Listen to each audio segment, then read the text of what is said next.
Hello friends, आज हम अपनी लेक्चर सीरीज़ के 4th लेक्चर में आ गए हैं और आज हम डिफरेंट एमसीक्यूज़ देखेंगे और उनके बिहाइंड कंसेप्ट को समझेंगे। तो सबसे पहले जो हमारा एमसीक्यूज़ है वो कह रहा है which one of the following represent a travelling wave, कि इनमें से कौन सा ऑप्शन है जो ट्रैवलिंग वेव को एक्सप्लेन कर रहा है। तो उसके लिए हमें पहले ट्रैवलिंग वेव की इक्वेशन को समझना पड़ेगा। तो ये फर्ज करें हमारे पास एक ट्रैवलिंग वेव है, तो यहाँ पर उसका जो हर पॉइंट है जो कि मीडियम का पॉइंट है, जो कि एक ट्रैवलिंग वेव किसी मीडियम से गुजर रही है, तो उसको अपनी मेन पोजीशन से वो कितना डिस्प्लेस करवा रही है वो हमारे पास y है। तो जो a है वो एम्पलीट्यूड है इस वेव का, और ये जो k है वो वेव नंबर है। उसका फॉर्मूला होता है 2 पाई ओवर लैम्डा। तो अगर हमें लैम्डा पता होगा, वेवलेंथ पता होगी, तो हम k की वैल्यू निकाल सकते हैं। और उसके बाद ओमेगा, ये बेसिकली एंगुलर फ्रीक्वेंसी है। अगर हमें टाइम पीरियड पता होगा तो हम ये भी निकाल सकते हैं। और ये फेज है। और ये जो x है ये इस हॉरिजॉन्टल एक्सिस के ऊपर ये इस पार्टिकल की पोजीशन को लोकेट कर रहा है। तो बेसिकली अब हमने देखना है कि इन चारों ऑप्शन में कौन सा हमारा करेक्ट ऑप्शन है। तो आपको एक चीज समझनी पड़ेगी कि ये जो इक्वेशन मैं आपको दिखा रहा हूं ये पॉजिटिव x डायरेक्शन में ये इक्वेशन है। ये ट्रैवलिंग वेव जब पॉजिटिव x डायरेक्शन में मूव कर रही हो तो तब ये फॉर्मूला वैलिड है।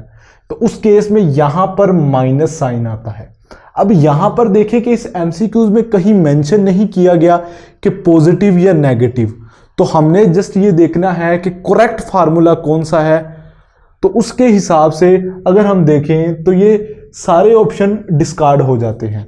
मतलब अगर ये लास्ट ऑप्शन देखें तो यहां पर ये इस फॉर्मूले के साथ मैच नहीं कर रहा, यहां पर तो कोज आ गया, यहां पर भी ये मैचिंग नहीं हो रही। लेकिन अगर मैं आपको कहूं कि ये नेगेटिव x डायरेक्शन की बात करूं तो यहां पर ये साइन प्लस हो जाता है, ये पॉजिटिव साइन आएगा। तो वहां पर अगर हम x को 0 करें, कि हम कहें कि वो बिल्कुल 0 कोऑर्डिनेट पर है, तो हमारे पास ओमेगा टी प्लस फाई ये ऑप्शन आ जाएगा। तो ये हमारे पास करेक्ट ऑप्शन होगा।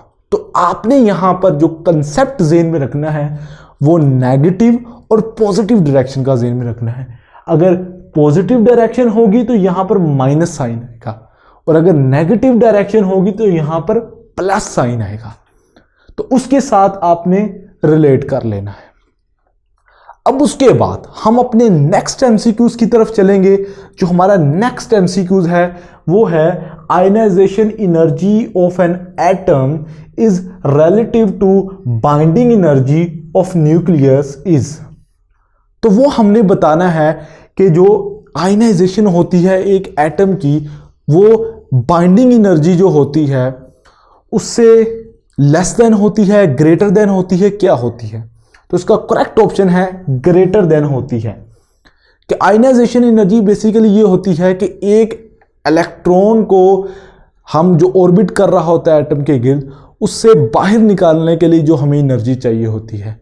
और बाइंडिंग एनर्जी ये होती है जब हमारे पास न्यूट्रॉन और प्रोटॉन आपस में मिलकर जब न्यूक्लियस बनाते हैं, तो जितनी एनर्जी हमें रिक्वायर होती है उन्हें करीब लाने में, वो हमारी बाइंडिंग एनर्जी होती है। तो वो हमारी जो आयनाइजेशन एनर्जी होती है वो ग्रेटर होती है, और मिलियन टाइम ग्रेटर होती है बाइंडिंग एनर्जी से, तो काफ़ी ज़्यादा होती है। अब उसके बाद हम अपने थर्ड एमसीक्यूज की तरफ चलेंगे। थर्ड एमसीक्यूज ये कहता है कि अगर दो पैरेलल वायर हैं वो कैरी करती हैं करंट इन ऑपोजिट डायरेक्शन, तो क्या होगा। कि अगर आप देखें तो मैंने यहां पर ऑप्शंस नहीं दिए, जस्ट मैंने कंसेप्ट बताया है कि यहां पर अगर दो पैरेलल वायर हैं और करंट सेम डायरेक्शन में है तो आप राइट हैंड रूल लगाएंगे और ये करंट की डायरेक्शन है। यहां पर अभी आप राइट हैंड रूल लगाएं तो ये इस तरह डायरेक्शन है।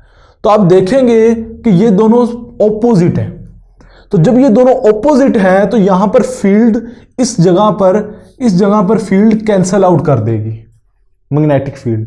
तो यहां पर मैग्नेटिक फील्ड की जो वैल्यू होगी वो कम होगी और आउटसाइड ज्यादा होगी, जिसकी वजह से ये दोनों एक दूसरे की तरफ अट्रैक्ट होंगी।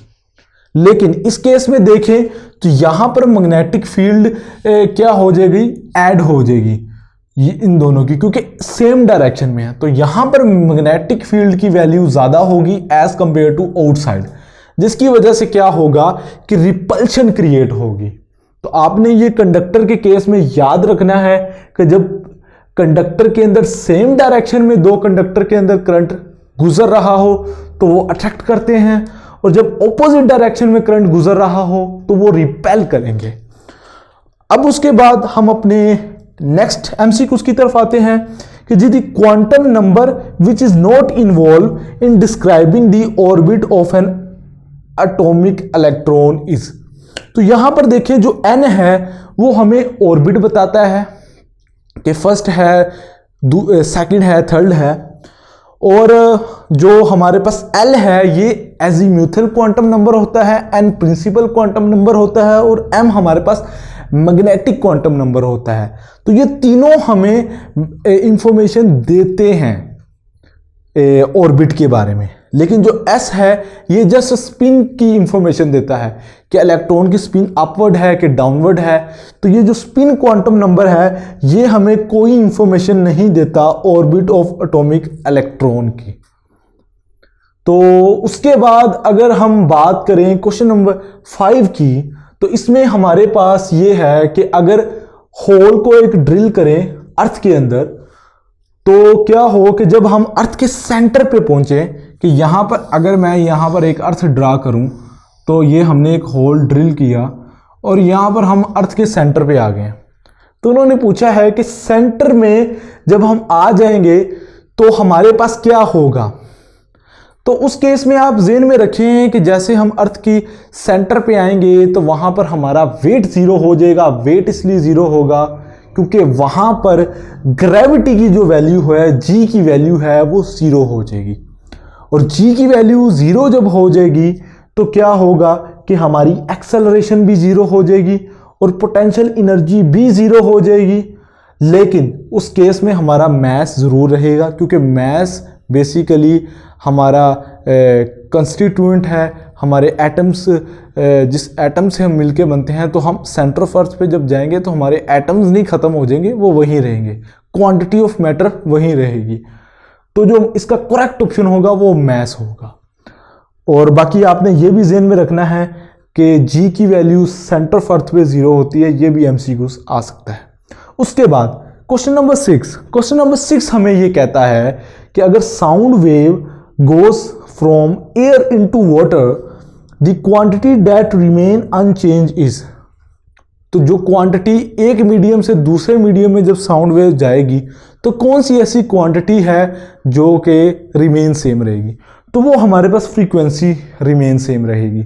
वो कैसे रिमेन सेम रहेगी कि अगर मैं आपको थोड़ा सा एक्सप्लेन करूं कि यहाँ पर अगर ये एक मीडियम है और ये दूसरा मीडियम है, तो यहाँ पर अगर वो आ रही है और ये दूसरे मीडियम में गई, तो फ़र्ज़ करें कि इस मीडियम में उसकी रफ्तार तेज़ थी। अगर मैं ये फार्मूला बताऊं v = f लैम्डा, तो इस मीडियम में उसकी रफ्तार तेज़ थी। तो ये देखें v, अगर मैं इसको ऐसे लिख दूं तो v और लैम्डा के दरमियान डायरेक्ट रिलेशन है। तो उसकी वजह से क्या होगा, जब v और लैम्डा के दरमियान डायरेक्ट रिलेशन है तो क्या होगा कि जहाँ पर रफ्तार ज़्यादा होगी वहाँ पर हमारे पास जो वेवलेंथ है वो भी ज़्यादा हो जाएगी। अब वेवलेंथ ज़्यादा होने से क्या होगा, वेवलेंथ ज़्यादा होने से क्या होगा कि उसकी स्पीड तो ज़्यादा हो गई है, लेकिन उसने डिस्टेंस भी ज़्यादा कवर करना है एक वेवलेंथ मुकम्मल करने के लिए। क्योंकि अगर यहाँ पर हम एक पॉइंट ड्रॉ करें और हम मेजर करेंगे, क्योंकि फ्रीक्वेंसी होती है number of wave passing through a point in 1 second. एक सेकंड में एक पॉइंट से कितनी वेव्स गुजरती हैं, तो वो फ्रीक्वेंसी होती है। तो यहाँ पर अगर हम दूसरी केस में बात करें कि इस मीडियम में फ़र्ज़ करें स्पीड स्लो है, तो वहाँ पर जो हमारे पास जो ये वेव है उसकी वेवलेंथ थोड़ी सी कम होगी, शॉर्ट होगी, लेकिन उस केस में स्पीड ज़्यादा होगी। स्पीड भी कम होगी। तो यहाँ पर अगर वेवलेंथ ज़्यादा हुई है तो स्पीड बढ़ गई, और क्या हुआ कि हमें फ्रीक्वेंसी सेम रही। ये मैंने, और इस केस में भी देख लें कि यहाँ पर भी अगर स्पीड हमारे पास डिक्रीज हुई तो वेवलेंथ भी डिक्रीज हो गई। तो उसको शॉर्ट डिस्टेंस कवर करना है, तो उसकी स्पीड कम भी है तो कोई इशू नहीं है, तो वो इस पॉइंट से जब गुजरेगी तो हमें फ्रीक्वेंसी की वैल्यू वो सेम देगी। तो दैट्स वाई कि हमारे पास मीडियम चेंज करने से फ्रीक्वेंसी की वैल्यू चेंज नहीं होती। तो आई होप कि आज का लेक्चर आपको अच्छा लगा।